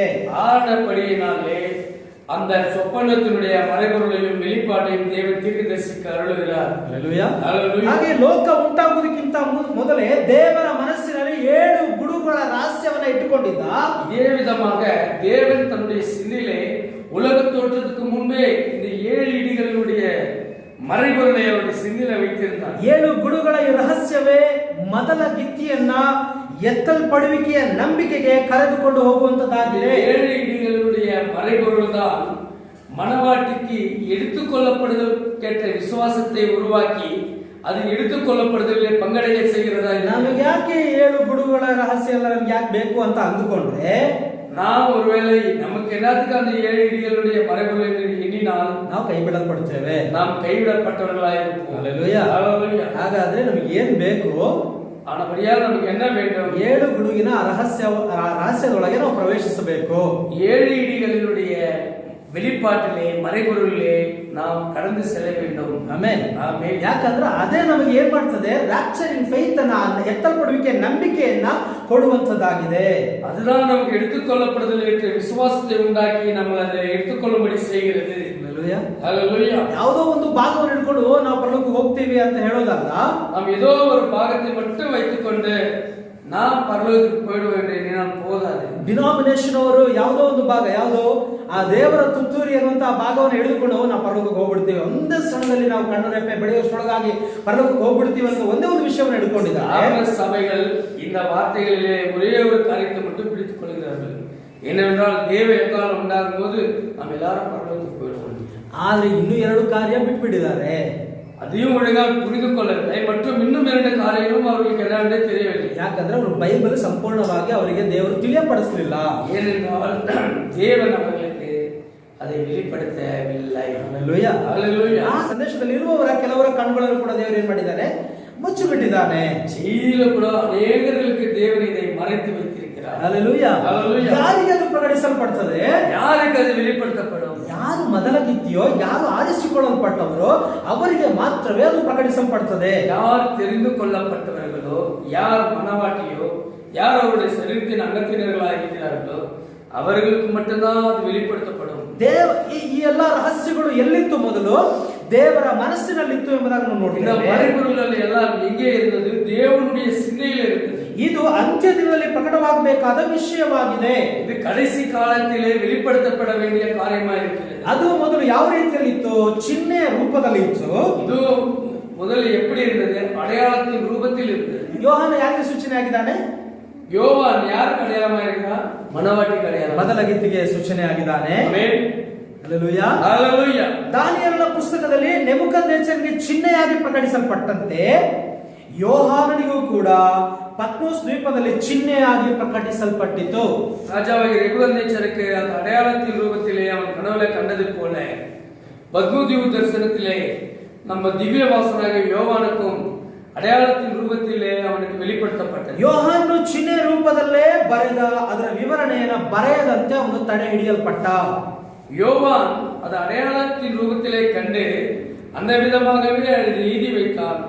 அதனுடைய வெளியரங்கமான மறைபொருளை அவனுக்கு புரிந்து கொள்ளாமல் தடை செய்யப்பட்டிருந்தான். ಯಾಕಂದ್ರೆ ಅದು ಅಂತ್ಯ ಕಾಲದಲ್ಲಿ 7ನೇ ದೂತನೇ ಅದನ್ನ ಏನ್ ಮಾಡಬೇಕು? ಪ್ರಕಟಿಸಬೇಕು. ஏனென்றால் அது கடைசி காலத்திலே 7ஆம் தூதன் தானே அதை வெளிப்படுத்த வேண்டியதா இருந்தது. ಅದನ್ನ ಅವರಿಗೆ ಅಲ್ಲಿ ಆತನೇ ಬಂದು ಹೇಳಬೇಕಂತ ಹೇಳಿ ಕರ್ತನ ಅವರಿಗಾಗಿ ರಿಸರ್ವ್ ಮಾಡಿ ಇಟ್ಟಿದ್ದಾನೆ. அந்த காரியங்களை எல்லாம் 7ஆம் தூதன் தானே வந்து அதை வெளிப்படுத்த வேண்டும் என்று அந்நாளுக்காக அதை முத்திரிடப்பட்டிருந்தது. ಅದು ಯಾರಿಗಾಗಿ? அது யாருக்காக? ಜೀವಿಸುವ ಸಣ್ಣ ವಧುವಿಗಾಗಿ. அது ஒரு சிறு கூட்ட மனவாட்டிக்காக. ಹalleluya. ஹalleluya. ಹalleluya. ஹalleluya. ಯಾರಿಗಾಗಿ? யாருக்காக? ನಮಗಾಗಿ. ನಮಗಾಗಿ, ನಮಕ್ಕಾಗ. ಹalleluya. ஹalleluya. ಇದರ ವಿವರಣೆಯು ಅದು ನಿನ್ನ ಜನರಿಗೆ ಅಲ್ಲ. இதனுடைய விளக்கம் அது உன்னுடைய ஜனங்களுக்கு அல்ல. ಇದು ನಿನ್ನ ಕಾಲದಲ್ಲಿ ಜೀವಿಸುವಂತವರಿಗಾಗಿ ಅಲ್ಲ. இது உன்னுடைய காலத்தில் இருக்கிற ஜனங்களுக்கு அல்ல. ಅಂತ್ಯ ಕಾಲದಲ್ಲಿ ಜೀವಿಸುವವರಿಗಾಗಿ. இது கடைசி காலத்தில் ஜீவிக்கிறவர்களுக்காக. ಒಂದು ವೇಳೆ ನೀನು ಇದನ್ನ ಅದರ ಅರ್ಥ ವಿವರಣೆಯನ್ನ ನೀನು ಬರೆದು ಬಿಟ್ರೆ ಸೈತಾನ ಏನ್ ಮಾಡ್ತಾನೆ? ಅದನ್ನ ಕಾಪಿ ಮಾಡಿಬಿಡ್ತಾನೆ, ಅದನ್ನ ನಟನೆ ಮಾಡ್ತಾನೆ. ஒரு கால இதனுடைய அர்த்தத்தை நீ எழுதினே ஆனால் சாத்தான் இதை ஆள்மாறாட்டம் செய்து இதை சீர்குலைத்து விடுவான். ಅದನ್ನ ಸೈತಾನ ಏನ್ ಮಾಡ್ತಾನೆ? ಡ್ಯಾಮೇಜ್ ಮಾಡ್ತಿಲ್ಲ, ಹಾನಿ ಮಾಡಿಬಿಡ್ತಾನೆ. இதை சாத்தான் சீர்குலைத்து விடுவான். ಅದನ್ನ ಆದ್ದರಿಂದ ನೀನೇನ್ ಮಾಡ್ಬೇಕು? ಏಳನೇ ದೂತನು ಬರುವವರೆಗೂ ಅದನ್ನೇನ್ ಮಾಡ್ಬೇಕು, ಮುದ್ರೆ ಹಾಕಿ ಅದನ್ನ ಇಡಬೇಕು. ஆகையான படினாலே 7ஆம் தூதன் வருகிற வரைக்கும் அது ಮುದ್ರೆಯಿಡಲ್ಪಟ್ಟதா இருக்க வேண்டும். ಆಮೆನ್. ஹalleluya. 7ನೇ ದೂತನು ಬಂದು ಅದರ ಪ್ರಕಟಣೆಯನ್ನ ಕೊಡುವವನಾಗಿದ್ದಾನೆ. 7ஆம் தூதன் வந்து அந்த ಮುದ್ರೆಯುடைய ರಹಸ್ಯத்தை வெளிப்படுத்துகிறவராய். ಅದೇ ರೀತಿ ದಾನಿಯೇಲನೊಂದಿಗೆ ಶಾದ್ರಕ್ ಮೇಷಕ್ ಅಬೇದ್ನೆಗೋ ಕೂಡ ಪ್ರಾರ್ಥನೆ ಮಾಡಿದ್ದಾರೆ. அங்கே ಶಾದ್ರಕ್ ಮೇಷಕ್ ಅಬೇದ್ನೆಗೋ ದಾನಿಯೇಲನನ್ನು ಜೆಬಂಗೊಂಡು ಪಡಿಕೊಂಡಿದ್ದಾರೆ. ದಾನಿಯೇಲನಿಗೆ ಮಾತ್ರ ಅದರ ವಿವರಣೆಯನ್ನ ಹೇಳುವಂತೆ ಪ್ರಕಟಿಸಲ್ಪಟ್ಟಿತ್ತು. தானியேலுக்கு மட்டும் அதனுடைய சொப்பனத்தின் அர்த்தத்தை சொல்லும்படி தேவன் வெளிப்படுத்தியிருந்தார். ஹalleluya. ஹalleluya. ದಿನ ಅನೇಕ ದೊಡ್ಡ ದೊಡ್ಡ ಸೇವಕರುಗಳು ಇರಬಹುದು. நாளிலே ಅನೇಕ மகத்தான தேவனுடைய ஊழியக்காரர்கள் இருக்கலாம். ಯಾರಿಗೂ ಅದರ ಪ್ರಕಟಣೆ ಬರೋದಿಲ್ಲ. ஏனென்றால் யாருக்கும் அதனுடைய மறைபொருள் வெளிப்படுத்தப்படாது. ಹalleluya. ஹalleluya. ಎಷ್ಟೇ ಚೆನ್ನಾಗಿ ಪ್ರಾರ್ಥನೆ ಮಾಡಿ ಅದ್ಭುತಗಳನ್ನ ಮಾಡುವಂತ ಸೇವಕರುಗಳು ಇರಬಹುದು. இத்தனை விதமான ஜெப வீரர்களும் ಜಯವೇಂದ್ರர்களும் இருக்கலாம். ಆಮೆನ್. ಹalleluya. ದೇವರು ನನಗೆ ಮಾತನಾಡಿದ್ರು ಎಂಬುದಾಗಿ ಹೇಳುವಂತ ಜನರು ಕೂಡ ಇರಬಹುದು. தேவனிடத்திலே பேசியிருக்கிறார் என்று சொல்லியும் அது தேவன் பேசின ஒரு வர்க்கம் நபராகவும் இருக்கலாம். ಆಮೆನ್. ಆಮೆನ್. ಆದರೂ ಕೂಡ ಅವರಿಗೆ ಈ ಪ್ರಕಟಣೆ ಸಿಗೋದಿಲ್ಲ. ஆனாலும் கூட இந்த வெளிப்பாடு ಯಾರಿಗೂ ಮುರಿಯದು ಅಲ್ಲ. ಹalleluya. ಹalleluya. ಆ ದಿನದಲ್ಲಿ ಜೀವಿಸಿದಂತ ಚಾರ್ಲ್ಸ್ ಪಿನ್ನಿ ಆಗಿರಬಹುದು, ಓರಲ್ ರಾಬರ್ಟ್ ಆಗಿರಬಹುದು, ಬಿಲ್ ಗ್ರಹಾಮ್ ಆಗಿರಬಹುದು, ದೊಡ್ಡ ದೊಡ್ಡ ಸೇವಕರುಗಳು ಯಾರು ಕೂಡ ಅದನ್ನ ಬಿಡಿಸಲಿಕ್ಕೆ ಸಾಧ್ಯವಿಲ್ಲ. நாட்களிலே இருந்த சார்லஸ் பின்னி மற்றும் ஓரல் ராபர்ட், பில்லி கிரஹாம் மற்றும் அநேக தேவனுடைய ஊழியக்காரர்கள் இருந்திருக்கலாம். யாரும் அந்த முத்திரையுடைய மறைபொருளை வெளிப்படுத்த ಪಾತ್ರವನಾ ಇಲ್ಲ. ಹಾಗಾದ್ರೆ ಯಾರಿಗೆ ಅದು ಪ್ರಕಟವಾಗಬೇಕು? ಯಾರಿಗೆ வெளிப்படுத்தப்ப ಸೆವೆಂತ್ ಏಂಜಲ್ 7ನೇ ದೂತನಿಗೆ ಮಾತ್ರವೇ ಅದು ಪ್ರಕಟವಾಗಬೇಕು. 7ஆம் தூதனாகிய தீர்க்கதரிசி பிரணாமுக்கு மட்டுமே தான் அந்த உரிமை. ಹalleluya. ಹalleluya. ಅದು ಯಾವ ರೂಪದಲ್ಲಿತ್ತು? ಅದು ಎಂದ ಸಿಂಬಲ್ ಫಾರ್ಮ್. ಆಮೆನ್. ಆಮೆನ್. ಹalleluya. ಅದು ಈಗ ಪ್ರಕಟಿಸಲ್ಪಟ್ಟು ನಮಗೆ ಅದು ತಿಳಿಸಲ್ಪಟ್ಟಿದೆ.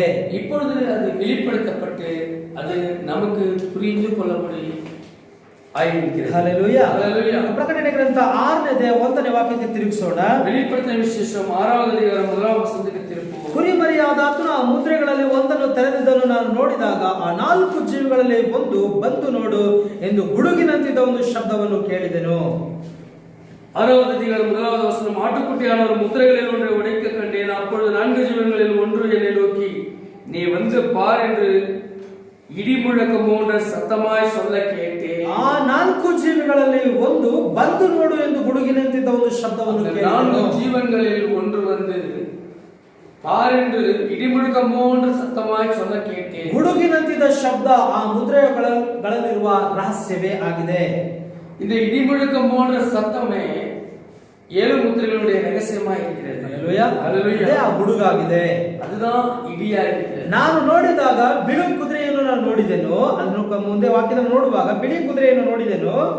இன்னும் அடுத்த வசனத்துல பார்க்கும்போது நான் வெள்ளை குதிரையை கண்டேன். ಅದರ ಮೇಲೆ ಕುಳಿತಿದ್ದವನ ಕೈಯಲ್ಲಿ ಬಿಲ್ಲು ಇತ್ತು. அதன் மீது உட்கார்ந்திருக்கிறவருடைய கரத்திலே வில்லு இருந்தது. ಹಾಗೆ ನೋಡ್ಕೊಳ್ಳೋಣ. ಬಿಲ್ಲು ಇತ್ತು, ಅವನಿಗೆ ಕಿರೀಟ ಕೊಡಲ್ಪಟ್ಟಿತ್ತು, ಅವನು ಜಯಿಸುತ್ತಿರುವವನಾಗಿ ಜಯಿಸುವುದಕ್ಕೋಸ್ಕರ ಹೊರಟನು. நான் பார்த்தபோது இதோ ஒரு வெள்ளை குதிரையை கண்டேன். அதன் மேல் இருந்தவன் கையில் வில்லு பிடித்திருந்தான். அவனுக்கு ஒரு கிரீடம் கொடுக்கப்பட்டது. அவன் ஜெயிப்பவனாகவும் புறப்பட்டான். ಇದು ಯಾವ ರೂಪದಲ್ಲಿದೆ?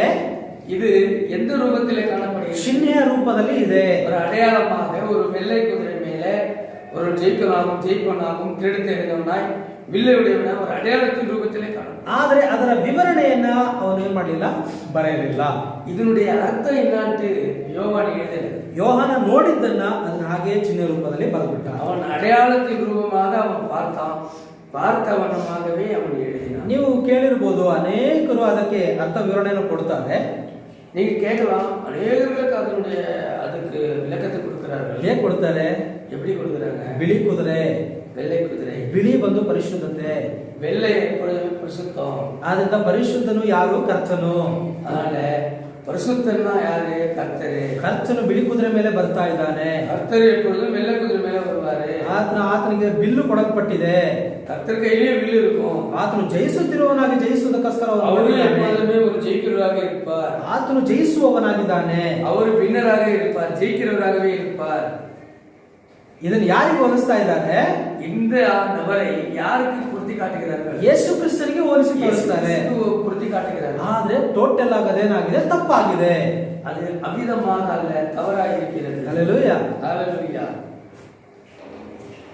ಅದು ಎಷ್ಟೇ ಸರಿಯಾಗಿ ಕಂಡರೂ ಕೂಡ ಅದು ತಪ್ಪಾಗಿದೆ. அது முற்றும் முடிய அது இயேசு கிறிஸ்துவுக்கு பொருந்துகிறது போல இருந்தாலும் அது தவறாக இருக்கிறது. ಹಲ್ಲೆಲೂಯಾ, ஹalleluya. ಯಾರು ಅದನ್ನ ಅರ್ಥ ವಿವರಣೆ ಕೊಡಬೇಕು? யார் அதனுடைய விளக்கத்தை கொடுப்பார்கள்? ಯಾರು ಅದಕ್ಕಾಗಿ ನೇಮಿಸಲ್ಪಟ್ಟಿದ್ದಾರೋ ಅವರು ಮಾತ್ರವೇ ಕೊಡ್ಲಿಕ್ಕೆ ಸಾಧ್ಯ. யாருக்கு அது சரியான விளக்கம் மறைபொருள் புரியும், அதை புரிய வைக்கும்படியாக தேவன் நியமித்த அந்த நபருக்கு தான் அது புரியும். ಹಲ್ಲೆಲೂಯಾ, ஹalleluya. ಅದನ್ನು ಬಿಟ್ಟರೆ ಬೇರೆ ಯಾರಿಗೂ ಆಗೋದಿಲ್ಲ. அதை விட்ட வேற யாருக்கும் புரியாது. Hallelujah, hallelujah. ಸರಿ, ಗಮನಿಸ್ರಿ. ಮೊದಲು ದೇವರ ಮನಸ್ಸಿನಲ್ಲಿ ಅದಿತ್ತು, முதல்ல தேவனுடைய சிந்தையிலே இருந்தது. ಎರಡನೇದಾಗ ಅದು ಯೋಹಾನನಿಗೆ ಚಿಹ್ನೆ ರೂಪದಲ್ಲಿ ಪ್ರಕಟಿಸಲ್ಪಟ್ಟಿತು. யோவானுக்கு அடையாள ரூபத்தில் காணப்பட்டது. ಮೂರನೇದಾಗಿ 7ನೇ ದೂತನ ಮೂಲಕವಾಗಿ ಅದು ಮೊದಲ ವ್ಯಕ್ತಿಗೆ ಪ್ರಕಟಿಸಲ್ಪಟ್ಟಿತು. மூன்றாவது அதனுடைய எல்லா மறைபொருளும் ஏழாம் தூதன் மூலமாக மனவாட்டிக்கு வெளிப்படுத்தப்பட்டது. ನೆಬೂಕದ್ನೆಚ್ಚರನು ಕಂಡ ಕನಸನ್ನು ಅದರ ಅರ್ಥವನ್ನು ಹೇಳದಿದ್ದರೆ ಜ್ಞಾನಿಗಳೆಲ್ಲರೂ ಕೂಡ ಕೊಲ್ಲಲ್ಪಡಬೇಕು. நேபுகாத்நேச்சர் கண்ட கனவினுடைய அர்த்தத்தை சொல்லாவிட்டால் எல்லா ஞானிகளும் மறிக்க வேண்டியதாக இருந்தது. ಅದೇ ರೀತಿ 7 ಗುಡುಗಿನ ರಹಸ್ಯ ತಿಳಿದಿದ್ದರೆ ನಮ್ಮೊಳಗೆ ಏನಿಲ್ಲ, ಜೀವ ಇಲ್ಲ.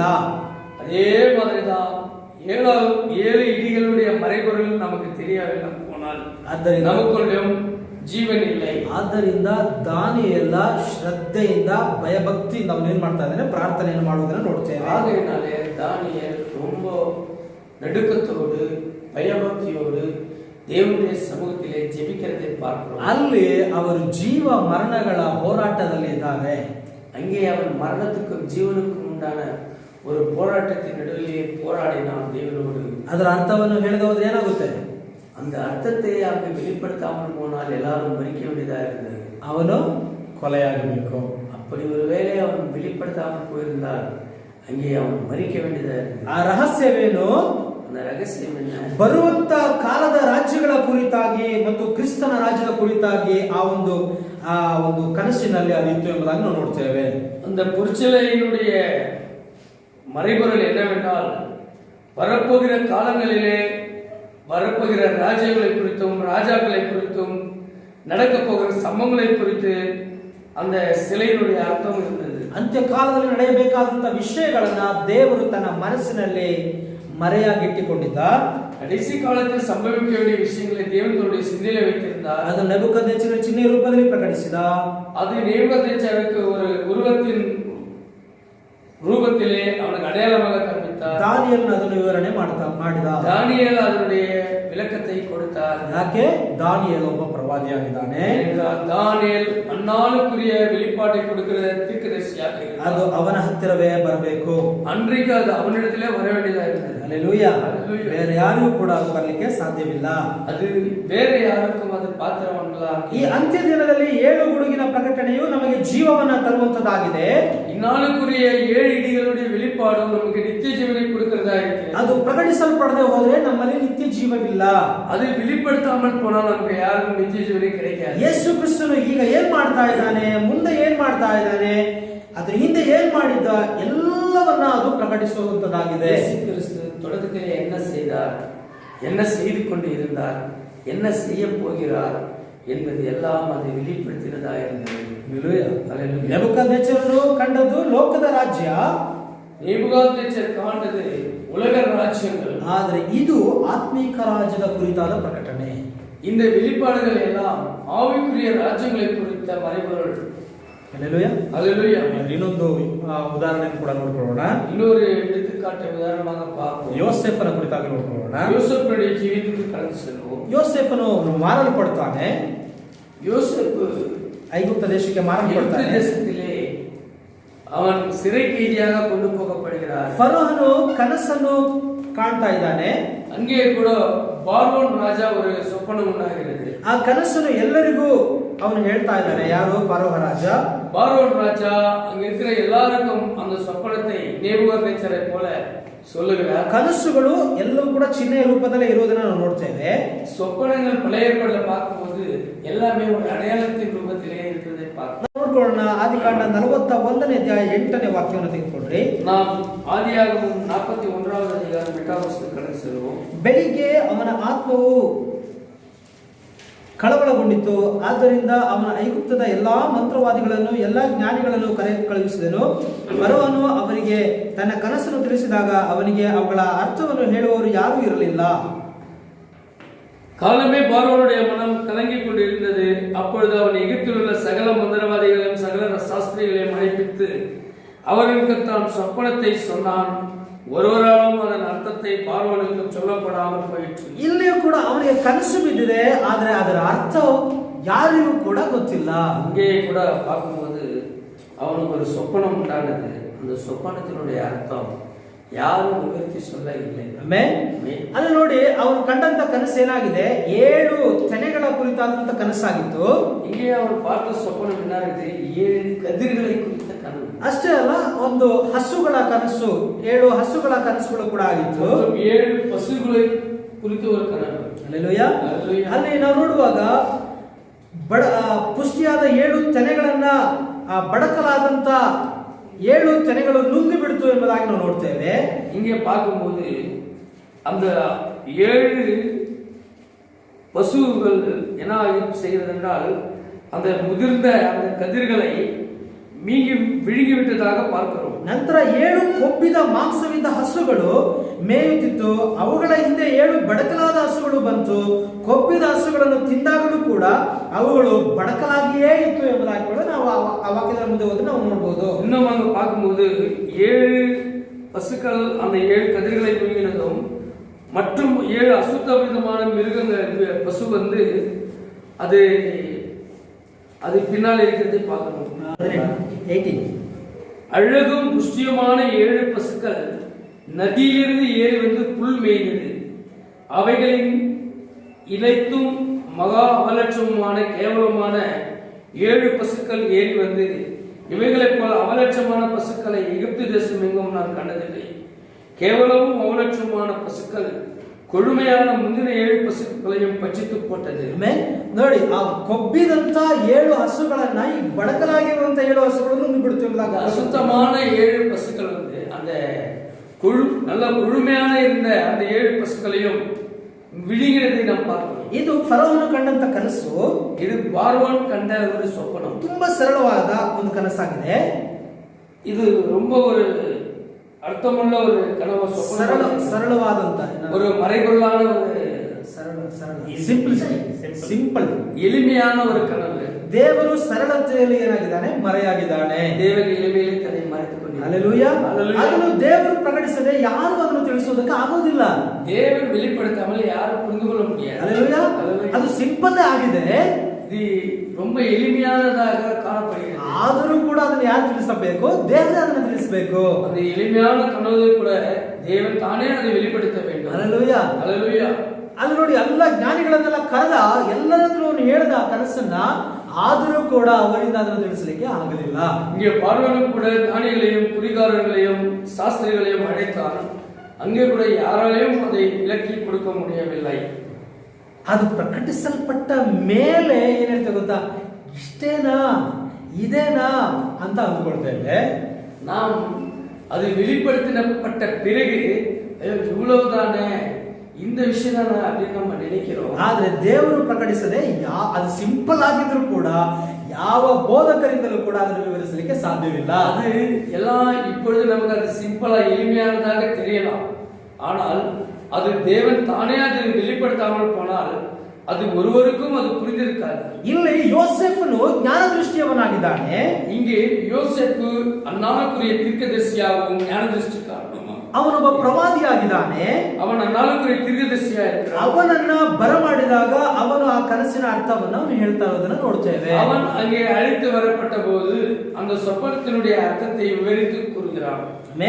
ಆ 7 ಪುಷ್ಟಿಯಾದ ತೆನೆಗಳು, ಆ 7 ಕೊಬ್ಬಿದ ಹಸುಗಳು ಅಂದ್ರೆ 7 ಸುಭಿಕ್ಷೆಯ ವರ್ಷಗಳಾಗಿವೆ. 7 பசுமையான கதிர்களும் 7 கொழுமையான பசுக்களும் 7 வருஷ வல்லமை வெள்ளாமைக்கு அடையாளமாக இருக்கிறது, நல்ல விளைச்சலுக்கு அடையாளமாக இருக்கிறது. ನಂತರವಾಗಿ 7 ಬಡಕಲಾದಂತ ತೆನೆಗಳು, 7 ಬಡಕಲಾದ ಹಸುಗಳು ಬರಗಾಲದ ವರ್ಷಗಳನ್ನು ಸೂಚಿಸುವಂತದ್ದಾಗಿದೆ. அங்கே காணப்படுகிற அடையாளத்தில் 7 அசுத்தம் அவலட்சணமுள்ள பசுகளும் 7 நன்றாக விளைச்சல் இல்லாத கதிர்களும் 7 வருஷ பஞ்சகாலத்துக்கு அடையாளமாக இருக்கிறது. 7 ವರ್ಷಗಳು ಸುಭಿಕ್ಷ ವರ್ಷ, ನಂತರ ಆಮೇಲೆ 7 ವರ್ಷ ಬರಗಾಲ ಬರುತ್ತೆ. 7 வருஷம் நல்ல வல்லமை வருஷம், விளைச்சலான வருஷங்கள். இன்னும் அடுத்த 7 ஆண்டுகள் மிகவும் பஞ்சகாலமாக இருக்கும்.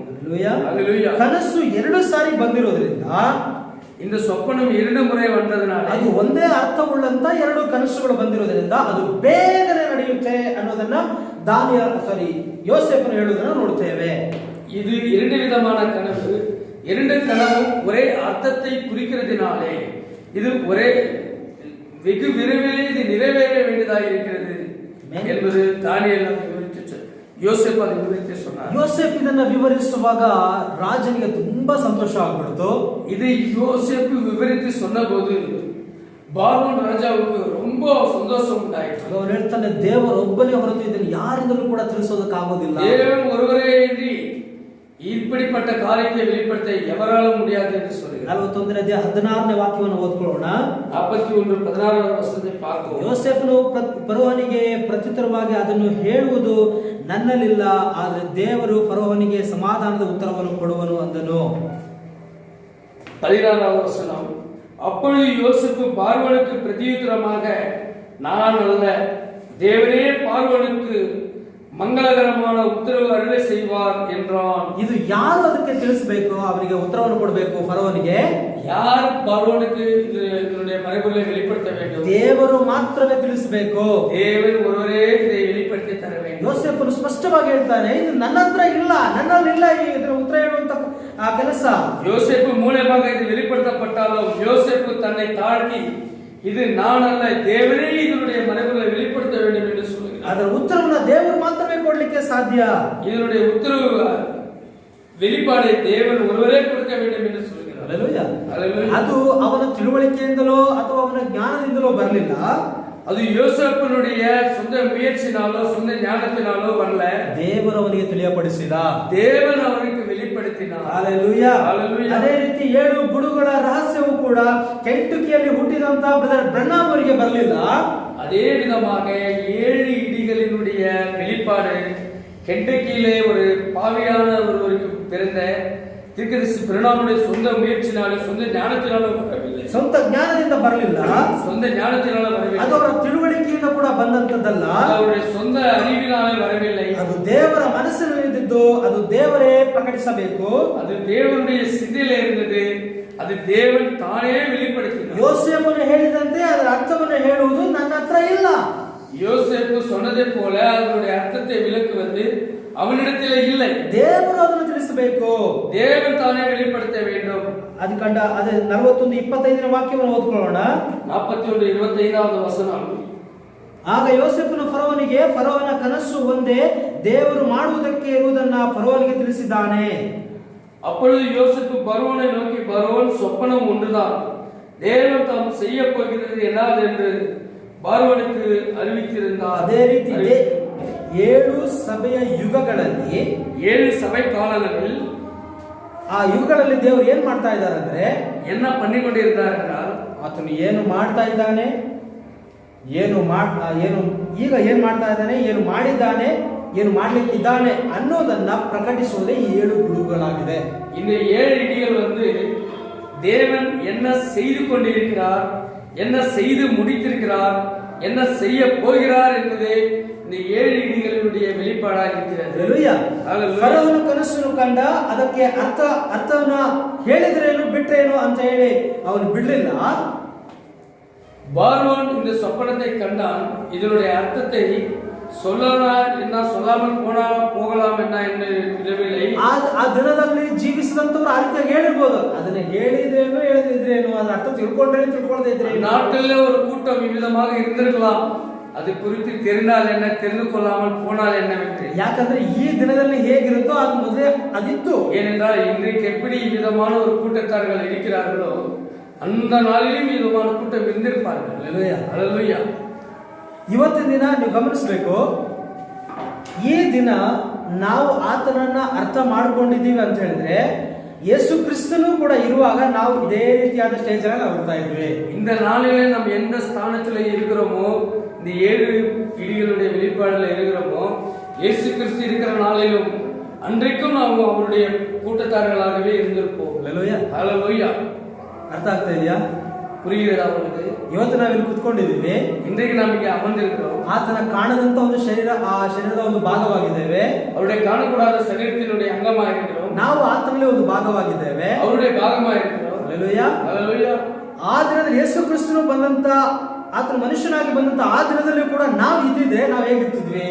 இயேசு கிறிஸ்து பூமியில் இருந்த நாட்களிலே ஒருவேளை நாம் இருந்திருந்தோமேயானால் நாம் எப்படி இருந்திருப்போம்? ಇದೇ ರೀತಿಯಾಗಿ ಇರ್ತಾ ಇದ್ವಿ. இதே விதமாக அவருடைய பட்சத்திலே இருந்திருப்போம். Hallelujah. Hallelujah. ಒಂದು ವೇಳೆ ಆತನ ನಾವು ಪ್ರಾರ್ಥನೆಗೆ ಬರದೆ, ವಾಕ್ಯವನ್ನು ಕೇಳದೆ ನಾವು ಅಸಡ್ಡೆಯಾಗಿರೋದಾದ್ರೆ ಆ ದಿನದಲ್ಲೂ ಕೂಡ ಅದೇ ರೀತಿಯಾಗಿ ಇರ್ತಾ ಇದ್ವಿ. ஒரு கால இன்றைக்கு ஒரு சிலர் இருக்கிறார்கள், ஜெபத்துக்கு வரதில்லை, செய்தியில இல்ல, மனம் போன போக்கில் ஜீவித்துக் கொண்டிருக்கிறார்கள்.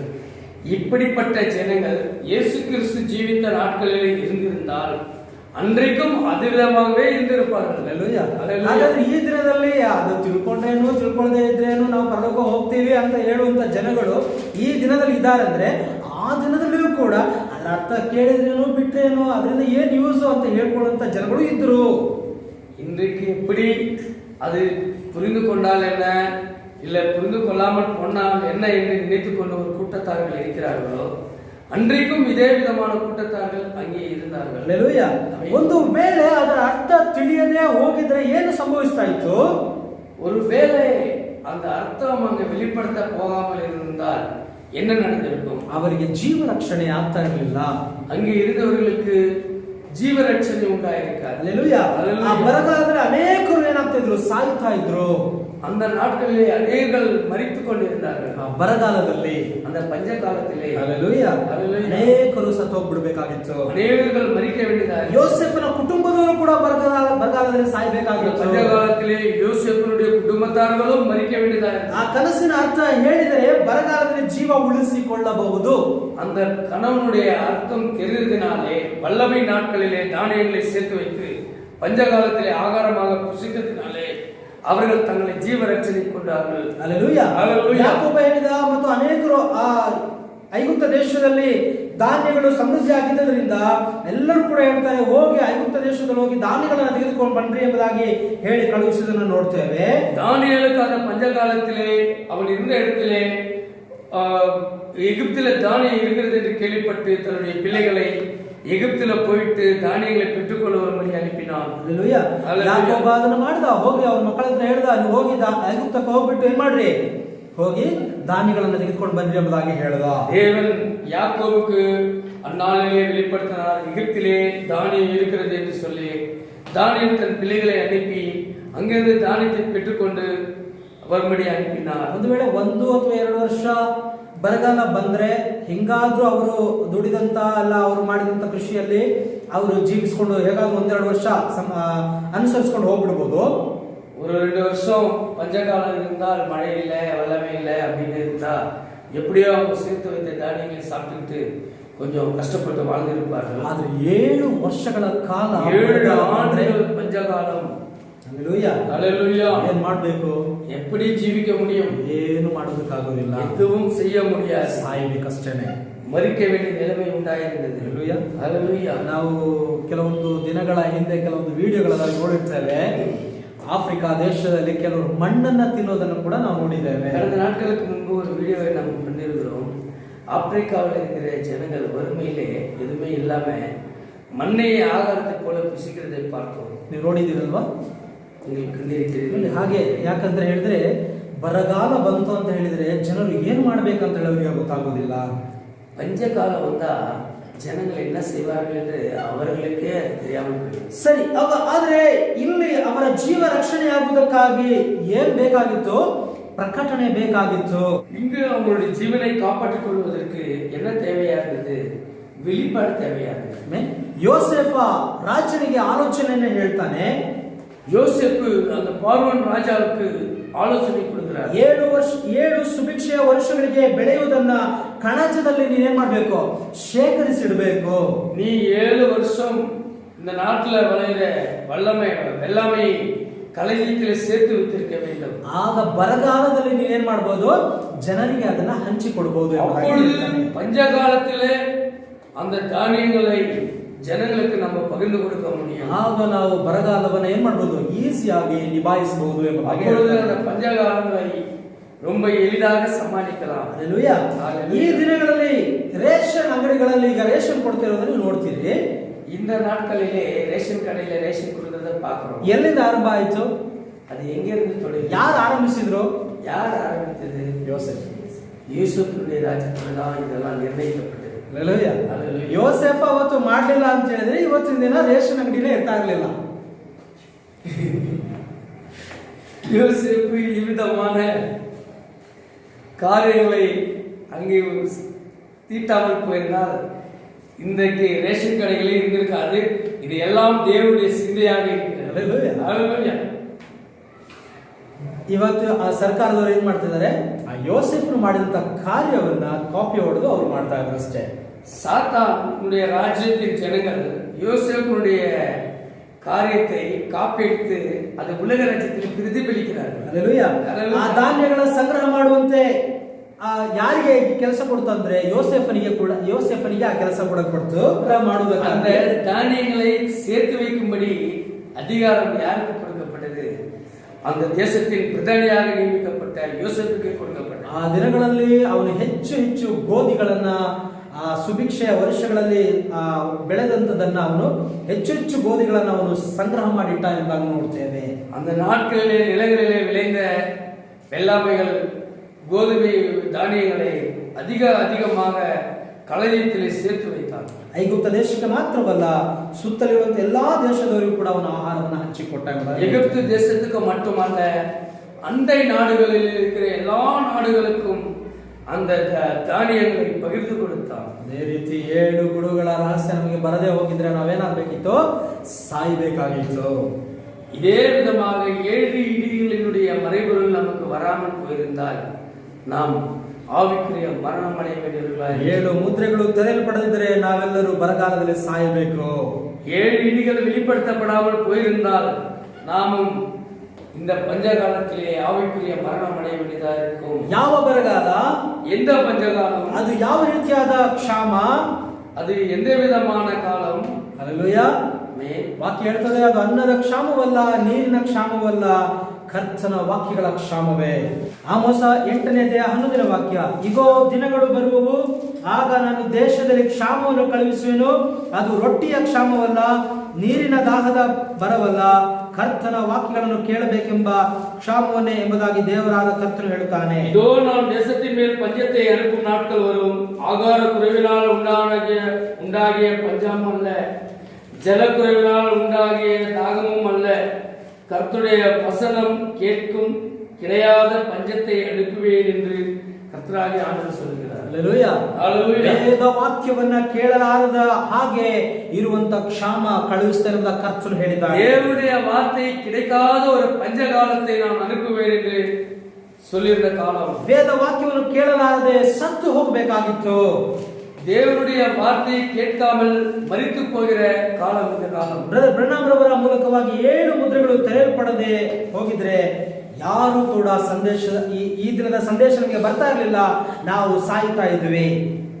இந்த வெளிப்பாடு ஆகிய இந்த தேவனுடைய வசனம் இந்நாளுக்குரிய ஒரு இந்த உலகத்துல பஞ்சத்துல கிடைக்கிற நமக்கு ஒரு ஆவிக்குரிய 7 இடிகளின் மறைபொருளினுடைய உண்மையான ஒரு ஆகாரமாக இருக்கிறது. ಬ್ರನಾಮರ ಮೂಲಕವಾಗಿ 7 ಮುದ್ರೆಗಳು ತೆರೆಯಲ್ಪಡದೆ ಹೋಗಿದ್ರೆ ಆ ಸಂದೇಶ ನಮಗೆ ಬರ್ತಾ ಇರಲಿಲ್ಲ, ಆ ಆಹಾರ ನಮಗೆ ಮೊದಲ ಗಿತ್ತಿಗೆ ಸಿಗ್ತಾ ಇರಲಿಲ್ಲ. தீர்க்கதரிசி பிரணாம் மூலமாக இந்த 7 முத்திரைகளுடைய ரகசியம் வெளிப்படுத்தப்படாமல் போயிருந்தால், இந்த மறைவான மன்னா ஆகிய இந்த 7 இடிகளுடைய சத்தியம் தெரியாமல் போயிருந்தால், நமக்கு நம்முடைய ಆತ್ಮವು ಏನಾಗ್ತಾ ಇತ್ತು, நம்மளுடைய ஆத்மா மரித்த நிலையிலே இருந்திருக்கும். ಹಲ್ಲೆಲೂಯಾ. ಹಲ್ಲೆಲೂಯಾ. ಮೊದಲ ಗಿತ್ತಿಗೆ ಆಹಾರ ಸಿಗ್ತಾ ಇರಲಿಲ್ಲ. மனவாட்டிக்கு இந்த ஆவிக்குரிய ஆகாரம் கிடைத்திருக்காது. ಆದ್ರೆ ನಮಗೆ ಇವತ್ತಿನ ದಿನ ಆಹಾರ ಸಿಕ್ಕಿದೆ. ஆனாலும் இந்த நாளுக்குரிய நமக்கு இந்த ஆகாரம் கிடைத்திருக்கிறது. ಆಮೆನ್. ஆமென். ನಾವು ಈಗ ಕ್ಷಾಮದ ದಿನದಲ್ಲಿ ನಾವು ಜೀವಿಸ್ತಾ ಇದ್ದೇವೆ.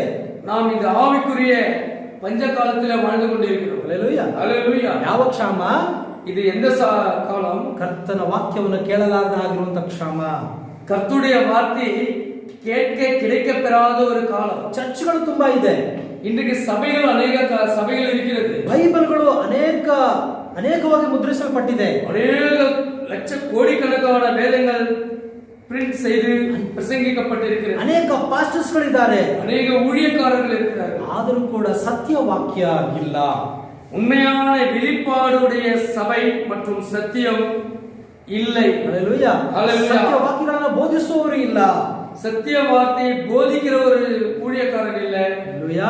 ஹல்லேலூயா. ರೊಟ್ಟಿಯ ಕ್ಷಾಮವಲ್ಲ, இது ஆகாரத்தினால உண்டான பஞ்சம் அல்ல. ನೀರಿನ ಕ್ಷಾಮವೂ ಅಲ್ಲ, இது தண்ணீரால ಜಲಕುறைವಿನಾல ಉಂಟಾದ ಪಂಚಮವೂ ಅಲ್ಲ. ವಾಕ್ಯವನ್ನು ಕೇಳಬೇಕೆಂಬ ಕ್ಷಾಮವನ್ನು ಕಳುಹಿಸುತ್ತೇನೆಂಬ ಆ ಒಂದು ಆಮೋಸ 8:11 ಬರೆಯಲ್ಪಟ್ಟಿದೆ. ஆமோஸ் 8:11 வசனத்தில் சொன்ன பிரகாரமாக தேவனுடைய வார்த்தை கேட்கக்கூடாத ஒரு பஞ்ச காலமாக இருக்கிறது. ಹಲ್ಲೆಲೂಯಾ. ஹல்லேலூயா. ಈಗ ಲೋಕವೆಲ್ಲ ಕರ್ತನ ವಾಕ್ಯವನ್ನು ಕೇಳುವಂತ ಕ್ಷಾಮ ಬಂದಿರುವಾಗ உலகமெல்லாம் தேவனுடைய வார்த்தையை கேட்கிற ஒரு நேரம் வந்திருக்கிறது.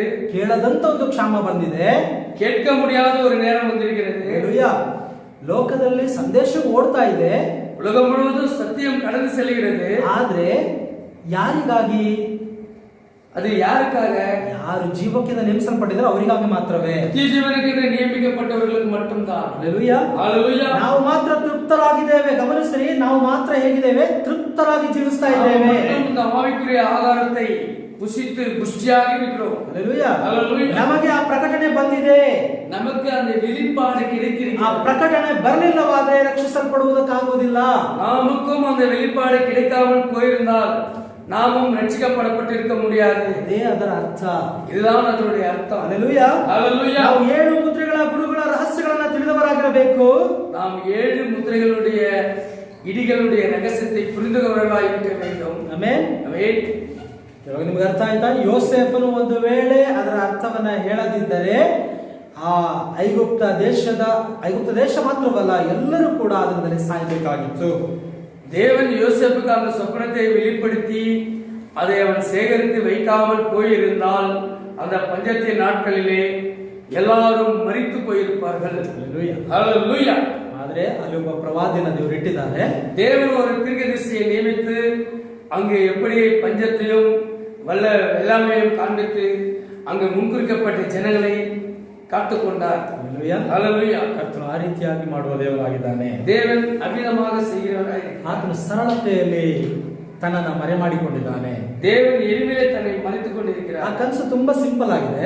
அந்த கனவு பார்க்கும்போது ரொம்ப எளிமையானதா இருக்கிறது. ಆದ್ರೆ ಕರ್ತನು ಅದನ್ನು ವಿವರಿಸದೆ ಅದು ಯಾರಿಗೂ ತಿಳ್ಕೊಳ್ಳಿಕ್ಕೆ ಸಾಧ್ಯ ಇಲ್ಲ. கர்த்தர் அதை வெளிப்படுத்தாமல் போனால் அதை யாரும் புரிந்து கொள்ள முடியாது. ಸರಿ, ಇನ್ನೊಂದು ವಿಷಯವನ್ನು ನೋಡ್ಕೊಳ್ಳೋಣ. இன்னொரு காரியத்தை பார்ப்போம். ನ್ಯಾಯಾಧಿಪತಿಗಳ ಪುಸ್ತಕ, நீதிமொழிகள் புத்தகம், ಜಡ್ಜಸ್, ನ್ಯಾಯಾಧಿಪತಿಗಳು, ನ್ಯಾಯಸ್ಥಾಪಕರು 14ನೇ ಅಧ್ಯಾಯ 15ನೇ ವಾಕ್ಯವನ್ನು ಓದ್ಕೊಳ್ಳೋಣ. ಒಗಟನ್ನು ಅವರು 3 ದಿವಸ ಬಿಡಿಸಲಾರದೆ ಹೋದರು. 7ನೇ ದಿವಸದಲ್ಲಿ ಆದದೇನೆಂದರೆ ಅವರು ಸಂಸೋನನ ಹೆಂಡತಿಗೆ, ನಾವು ನಿನ್ನನ್ನು ನಿನ್ನ ತಂದೆಯ ಮನೆಯನ್ನು ಬೆಂಕಿಯಿಂದ ಸುಟ್ಟು ಬಿಡದ ಹಾಗೆ ನೀನು ನಿನ್ನ ಗಂಡನ ಆ ಒಗಟನ್ನು ನಮಗೆ ತಿಳಿಸುವ ಹಾಗೆ ಅದನ್ನು ಮರಳುಗೊಳಿಸು. ನೀನು ನಮಗೆ ಉಂಟಾದದ್ದನ್ನು ಕಸಿದುಕೊಳ್ಳುವುದಕ್ಕಲ್ಲವೇ ನಮ್ಮನ್ನು ಕರೆಸಿದಿ ಅಂದರು. ನ್ಯಾಯಾಧಿಪತಿகள் 14ஆம் அதிகாரம் 15ஆம் வசனம். 7ஆம் நாளிலே அவர்கள் சிம்சோனின் பின்சாதியை பார்த்து, உன் புருஷன் அந்த விடுகதையை எங்களுக்கு விடுவிக்கும்படிக்கு நீ அவனை நயம் பண்ணு, இல்லாவிட்டால் நாங்கள் உன்னையும் உன் தகப்பன் வீட்டையும் அக்கினியால் சுட்டரித்து போடுவோம், எங்கள் புள்ளவைகளை பறித்து கொள்ளவா எங்களை அழைத்தீர்கள் என்றார்கள். ಇದು 3ನೇ ವಿಷಯ. இது 3வது காரியம். ಮೊದಲನೇದಾಗಿ ದಾನಿಯೇಲನ ವಿಚಾರವಾಗಿ ನಾವು ನೋಡಿಕೊಂಡ್ವಿ. முதல்ல தானியேலை குறித்து பார்த்தோம். ಎರಡನೇದಾಗಿ ಯೋಸೇಫನ ವಿಚಾರವಾಗಿ ನಾವು ನೋಡಿಕೊಂಡ್ವಿ. இரண்டாவது யோசேப்பின் காலத்தை பார்த்தோம். ಈಗ ಮೂರನೇದಾಗಿ ಸಂಸೋನನ ದಿನಗಳಲ್ಲಿ ಯಾವ ರೀತಿಯ ಘಟನೆ ನಡೀತೋ ಅದನ್ನು ನೋಡಿಕೊಂಡ್ವಿ. மூன்றாவது சிம்சோனுடைய நாட்களிலே என்ன நடந்தது என்பதை பார்த்தோம். ಈ ರೀತಿಯಾಗಿ ಅನೇಕ ಉದಾಹರಣೆಗಳನ್ನು ನಾವು ಸತ್ಯವೇದದಿಂದ ನಾವು ತೆಗೆಯಬಹುದು. இந்த விதமாக ಅನೇಕ ವಿಧமான எடுத்துக்காட்டுகளை ದೃಷ್ಟಾಂತங்களை ಸತ್ಯವೇದದಲ್ಲಿ பார்க்கலாம். ಇದೆಲ್ಲವೂ ಕೂಡ ಯಾವುದಕ್ಕೆ ಮ್ಯಾಚ್ ಆಗ್ತದೆ, 7 ಗುಡುಗುಗಳಿಗೆ 7 ಮುದ್ರೆಗಳಿಗೆ ಮ್ಯಾಚ್ ಆಗುವಂತ ವಿಷಯಗಳಾಗಿದೆ. இந்த விதமாக தான் 7 இடிகளும் 7 முத்திரைகளும் இருக்கிற மறைபொருள்கள் பொருத்தமாக இருக்கிறது. ಇಲ್ಲಿ ಗಮನಿಸಿರಿ, ಇಲ್ಲಿ ಸಂಸೋನನು ಒಂದು ಒಗಟನ್ನ ಹೇಳ್ತಾ ಇದ್ದಾನೆ. சிம்சோன் ஒரு விடுகதையை இங்கே போடுகிறார். ಆಮೇನ್. ಆ ಒಗಟನ್ನ 7 ದಿನಗಳೊಳಗೆ ಅವರು ಹೇಳಬೇಕು. அந்த விடுகதை 7 நாளுக்குள்ள அவர்கள் விடுவிக்க வேண்டும். ಆ ದಿನಗಳಲ್ಲಿ ಮದುವೆ ಆಗುವಾಗ ಮೊದಲಿಂದಲೂ ಒಂದು ಒಗಟನ್ನ ಹೇಳಬೇಕಾಗಿದೆ. அந்த நாட்களிலே திருமணமாகும் போது மணவாளன் ஒரு விடுகதை போடுவார். ಇವೆಲ್ಲವೂ ಕೂಡ ಫಿಲಿಸ್ಟಿಯರ ಒಂದು ದೇಶದಲ್ಲಿದ್ದಂತ ಒಂದು ಒಂದು ಆಚಾರಗಳಾಗಿತ್ತು. ಇದೆಲ್ಲ ಫಿಲಿಸ್ತೀನ್ ದೇಶದಲ್ಲೇ ಕಡೆಪಿಡಿತ ನಾಗರಿಕವಾಗಿತ್ತು. ಹಲ್ಲೆಲೂಯಾ.